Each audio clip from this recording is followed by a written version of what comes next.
Ben ritrovate e ben ritrovati a questa nona puntata in cui parleremo delle differenze tra le voci femminili e le voci maschili. Oggi abbiamo anche un ospite, Anna Viola, che ringraziamo di essere qui. Ciao a tutti. E che è con noi oggi perché è una cantante lirica che ha mosso i suoi primi passi nei cori e poi ha affrontato la carriera solistica, ma è qui soprattutto perché è mia moglie e io l'ho obbligata ad esserci e lei non ha potuto dire di no. Anna, oggi a me piacerebbe parlare delle differenze appunto tra voci maschili e voci femminili. Sì. Su cosa potremmo andare da che cosa potremmo partire? Beh, potremmo sfatare alcuni miti e leggende, nonché luoghi comuni sulle voci femminili, ad esempio, Spesso messe in giro. dalle voci maschili, ma non volevo dirlo. Miti e leggende. Allora, il primo mito che mi viene in mente, una cosa che diciamo spesso fra noi uomini, è tanto le donne hanno tutte le voci facili, scoprono subito che voce hanno, via andare. Mhm. No? No, anche No. no. Almeno la mia esperienza è stata abbastanza diversa. Nel senso che io inizio a cantare in coro che ho 8-9 anni e quindi come voce bianca sono a tutti gli effetti un soprano. Dopodiché però la voce con la muta diventa un po' più scuretta, un po' più tondina e si robustisce un po' nella zona centrale.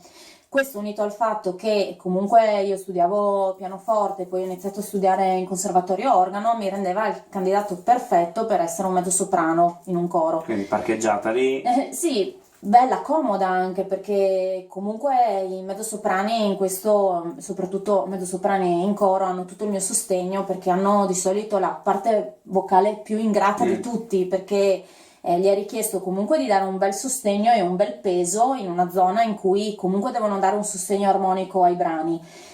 Sono schiacciati tra i due colossi dei soprani che svettano in alto e i contralti con le loro belle voci scure e in mezzo devono dare pienezza in una zona in cui comunque Non si è mai comodi. molti alla fine. soprani o mezzosoprani non sono mai comodi perché è una zona comunque in cui ci sono dei passaggi di registro, per cui io mi ritrovavo a cantare in questa zona qua, fare vocalizzi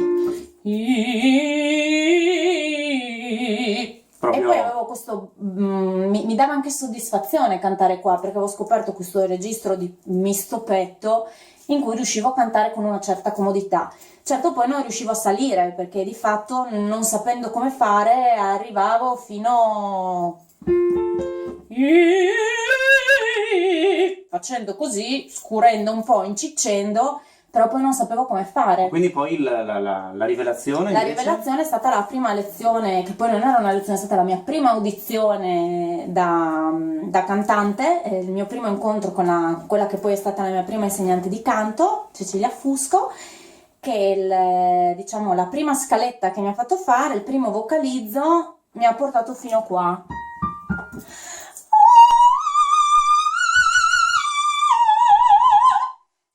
Quindi un fa. Sì, questo è stato il mio primo vocalizzo in audizione. Praticamente il con il mio insegnante. il vocalizzo con cui hai cominciato facendo l'imitazione dei mezzosoprani. Sì, 3 ottave sopra.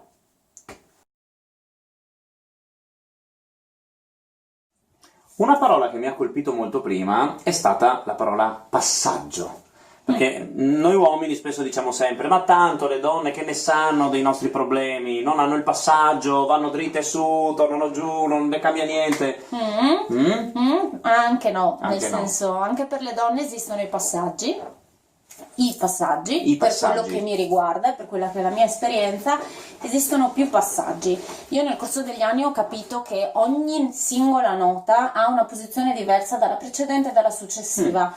Questo significa che la capacità e l'abilità che si acquisiscono nel tempo sono quelle di riuscire ad amalgamare le varie zone della voce, i vari registri e le zone di passaggio, quelle che ci stanno tra il petto e la testa, tra il misto, 1000 mondi di cui si potrebbe parlare Vabbè, per degli anni per degli e non anni. trovarsi mai d'accordo. Io vi parlo della mia esperienza, il primo scoglio che mi sono trovata ad affrontare su una banalissima quinta di Do maggiore e mi ritrovavo a fare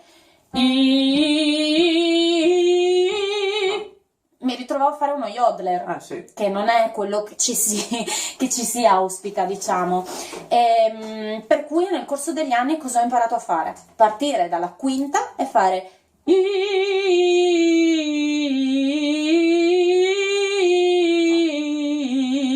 Scalino tolto. Cosa significa? Che non è che io non ho più il passaggio, ma l'ho risolto come? Cercando di rendere omogenee le note gravi con le note più acute della stessa quinta.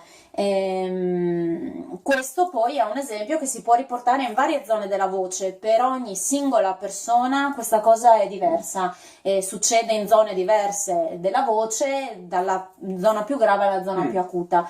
Io, nella mia esperienza, ho imparato che ho la voce calda e pronta per cantare nel momento in cui da una delle note che possono essere, diciamo, una delle note più estreme che mi ritrovo a fare, riesco a scendere mantenendo, diciamo, un registro pressoché simile, una cosa del genere.